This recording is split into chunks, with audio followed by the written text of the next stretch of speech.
All of us, gay, straight, or whatever, like to objectify our pop stars. We like somebody that we can kind of objectify is the word, you know. And so I think, you know, for a gay man, they want this hot little girl that they can kind of look at like their little doll. If I was like a Abercrombie & Fitch model doing music, I probably would have a different fan base with the boys because I'd be objectified as this like man meat thing. I'm not really that guy, you know. So it's a different appeal. But you might not cross over as well to like all of the, you know, 40-year-old moms who are absolutely in love with you. That is true. You know? That is true. There's like this really. Are we rolling, by the way? Yeah. Yeah. Who knew? This isn't part of anything that I've heard, but there's this really ambiguous sort of attraction, you know, like that people, and for myself as well, that it's sort of like, I don't think that it's I want to sleep with you, but tell me if this is too much information, but there's a really, really strong identification and sort of connection. You know what I mean? Yeah.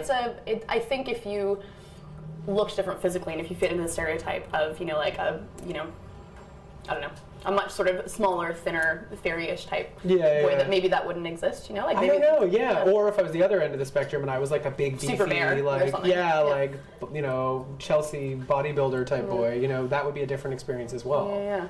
And men especially are so visual. They're so visual. I mean, it's all about the look. You know what I mean? So, I don't know. I don't get it. I'll never figure it out. It's very interesting, but you know, I'm making generalizations of like what I see, like the super fans that I interact with, and I know that there's more casual fans, you know, that I might not see at certain events, and so. Do you ever feel objectified or fetishized by your fans? Yeah, I've seen some like fan fiction. That's strange. You gotta be careful when you Google that shit, man. I've stopped. I became aware of it like early, saw a couple things, was like, okay, that's enough, I don't need to see that ever again. It's just a little too weird. Yeah, a little too weird. One that I read was actually kind of hot. Reading about yourself? Well, no, it was the situation that they put me in with somebody else, and I was like, ooh, I'm getting all steamy. So the new album and the new single as well, Trespassing. Yeah. I assume that's not an accidental metaphor for how you sort of understand your own position in the world. And yeah, I mean, when I got in the studio with Pharrell, I was super like nervous and intimidated, and we started talking about life, and he was asking me some questions, and I was telling him that I felt like an outsider, and that I felt like I didn't feel like I was a part of the music community. And I wanted to be, and I felt like I just wanted to like bust in there and like do my thing in kind of a rebellious, aggressive way, and just in life in general, my history has always felt a little bit like that. I've always felt a little bit like on the outskirts of something, and I'm always craving a sense of community. So we talked about that, and I think he found the way in which he identified with me as being somebody that's been different or having to kind of prove themselves, and we wrote Trespassing together. And then sonically, you know, he was very much, you know, interested in putting me in this kind of early 80s Queen kind of vibe. I mean, that was kind of he's like, that's where you need to be, it's going to be great. So. And it works. And it worked out really well. It's one of my favorite songs in the album, for sure. Yeah. It's got a great thumping bass line to it. Yeah, and it's like, it's what I love about it is that it's not trendy. It's not what you've heard on the radio lately, and it's not following a formula, and there's something really refreshing about that, and totally terrifying to the record company. But it's a great song, regardless if it's commercially successful or not. I think artistically it really makes a big impact, you know? I've been thinking lately a lot about how kids, when they're really young, don't censor themselves until people start reacting in a certain way, and then they sort of realize that there are boundaries that they're not supposed to cross. Do you remember the first time that you sort of realized, either musically or as a person, that you were crossing some sort of invisible line in the sand? I mean, I think that with the, like, right after Idol, when I did the tour, we like had a big tour with all the Idols, and it was like a big stadium tour around the States, and I was doing like a David Bowie medley at the end of I had a little set. I did David Bowie, I did a song by Muse, I did Mad World, I did Led Zeppelin, Whole Lotta Love. And by the end of the set, with the Bowie stuff, I was doing Let's Dance and Fame and the kind of sexy stuff that he did. And I started getting into it, and I was dancing around a lot and kind of gyrating and being kind of nasty. And oh, there's like women throwing bras, sex toys. I was like, what the hell is going on? That's where all of a sudden I went, oh, is this what I am to my fans? Oh, interesting. I didn't really see that coming. I didn't realize that I was going to be this kind of objectified, like, it was like Tom Jones or something. It was weird with all the bras. And so that kind of like, even before the album was finished, my first album, like that's what I thought I was supposed to be to them. And what I learned maybe sort of the hard way is that the general public did not see me that way. Only my core fans from Idol saw me that way. And when I went and I did the AMAs, and I thought I was giving them what they were asking for, and I got real raunchy, and I had like media storm about it, and I had people complaining, and the network had to censor me, and all this stuff happened, and I went, oh God. You know, not that I regret doing it, and not that it was necessarily it wasn't a misrepresentation of myself, because it was me up there, but I think I got carried away with what I thought they wanted, instead of sticking to what I needed to do. And you know, that's being a performer. It's always a balance between those two things. You know, you are an entertainer, so you have to entertain the people and consider them. But as an artist, you also have to follow your instincts and your own, you know, your own angle on things. So it was definitely like an interesting kind of polarizing moment. And it also opened my eyes really wide to the double standards that exist in the music industry, especially in the States. I mean, all of a sudden I was like, oh right, because I'm a gay dude, I can't do any of that stuff right now. I mean, I can, but it ain't gonna work. It's not gonna fly on the, you know, for the general public. So it was a learning experience, you know. What do you think it is, or what do you see as being the thing that makes you somehow threatening to people? I mean, is it the cross-gender coding? Is it male sexuality in and of itself? Man, I don't know. I think there's a lot of different things. I think part of it has to do with being, I mean, from a sexuality identity kind of standpoint, yeah, I like embrace like certain like androgynous like fashion sense, which to me is just kind of interesting.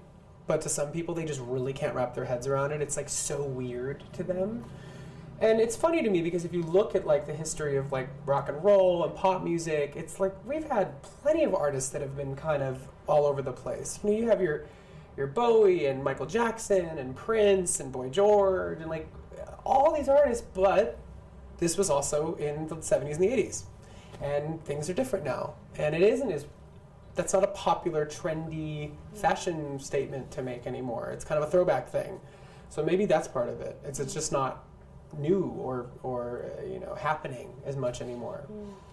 I think, you know, music has become like almost a democratic, you know, by the people for the people situation, whereas back then the record companies really kind of held the puppet strings and were in charge of presenting certain artists to the public. So things have shifted in that regard too. Tastemakers don't, it's harder to come by tastemakers and people that are really pushing the boundaries in music because the record labels are really concerned right now about the commerce of it. So it's tough. And yet, I mean, your record label gave you a shitload of trust.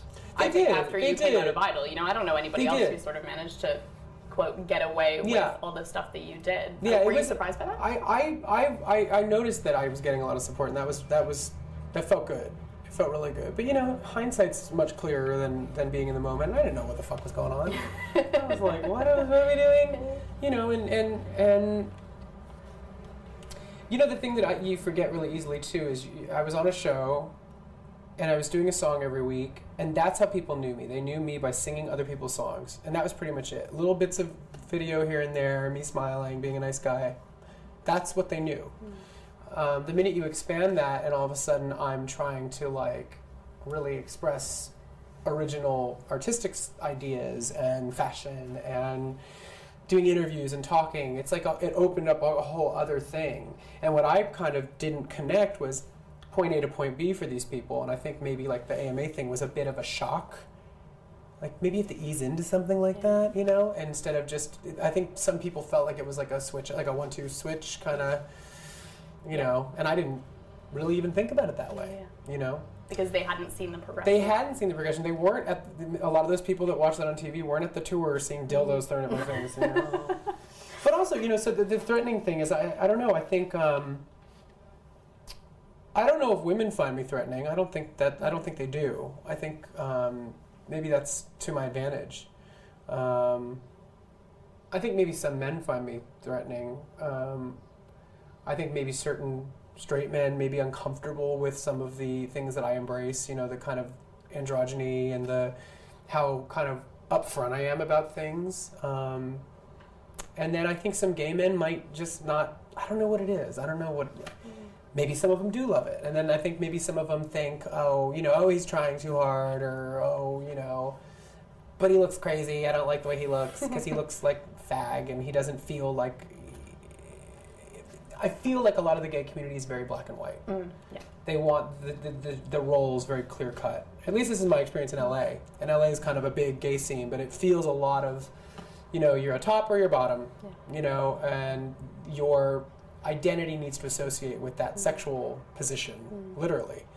You know, oh, you're this, you're that, you're the other thing. People like to get boxed in and defined by, you know, their sex role or their which gender they identify with more. And I identify with both genders.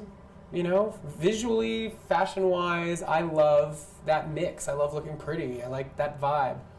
But I'm also a dude in many regards, you know? So it's like, I don't know. I'm still trying to figure out my identity too. I just wish there was a little bit more of a celebration in the community of people that didn't feel the need to adopt one or the other.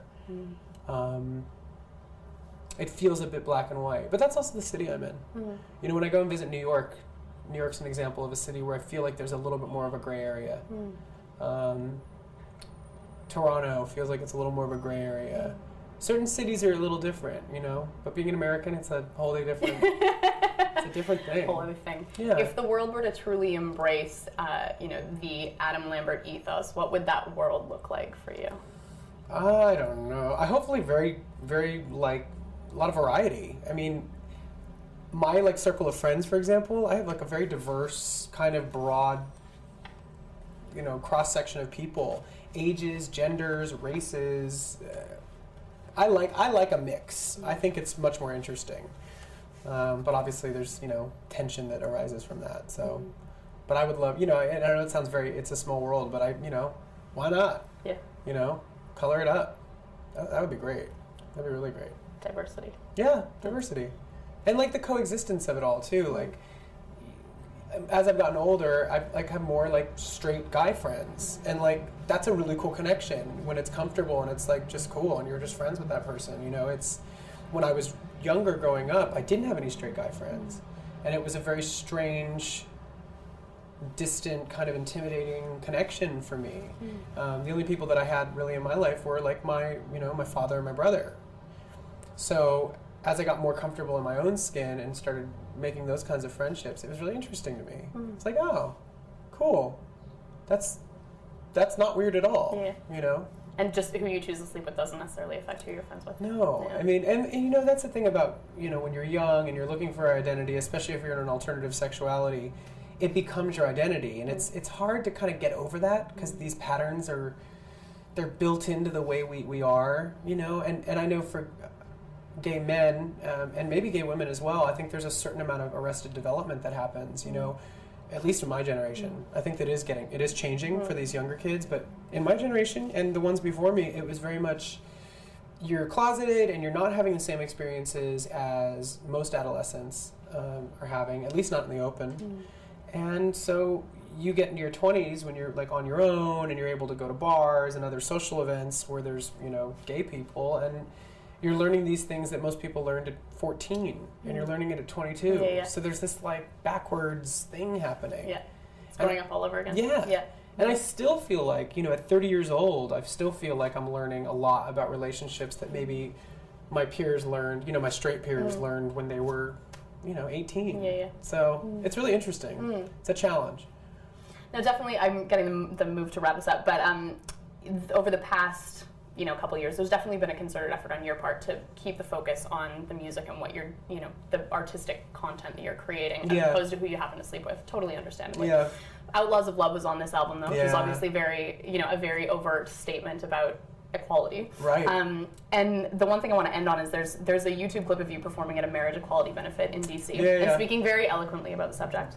And one of the, I think it's a top-rated comment underneath it, reads, "Thank you, Adam, for bringing awareness of the struggles in the gay community. I would never have been involved or support any LGBT causes if it were not for Adam. I'm a better person because of Adam Lambert." Aww. How does I have a brigade of fruit flies. The Lamberts are like the ultimate fruit fly.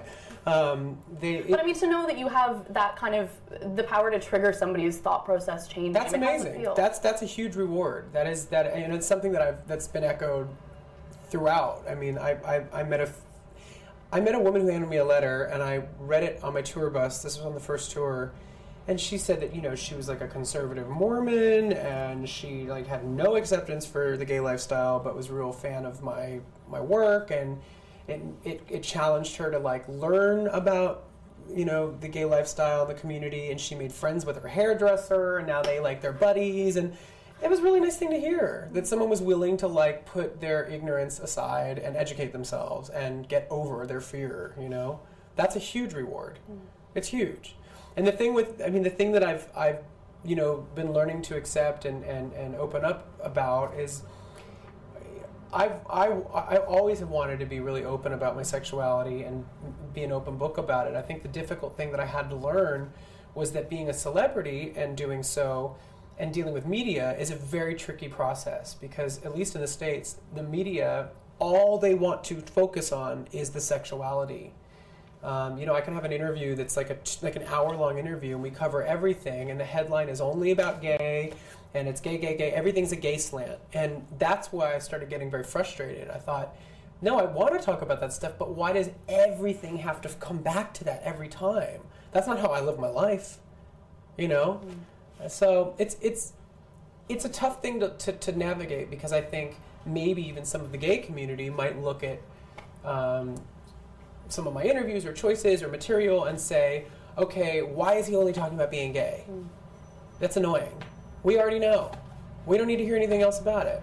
And then the next guy or girl might look at the situation and say, he's not doing enough. You know, he's a gay guy. He needs to be like waving the flag here. He's got the opportunity. And it's been like, I don't know. You can't win. I can't win. I don't know. You know, I think at the end of the day, you just have to just be who you are. But dealing with media is an interesting skill, you know, and certain people in the media, like yourself, like, you know where they're coming from, and it's like you can have a more balanced conversation. You know, gay media tends to be really, really great when I do, you know, gay publications. I feel like they get what I'm talking about, and they don't turn it into this kind of, they don't qualify it so much, and they don't blow it out of proportion, and they don't necessarily hype it up so much. It's more just kind of like, you know, this guy is gay like you, let's talk to him about real things. Whereas some other media, it's like they have to explain what gay is to people. I'm like, the people know what gay is.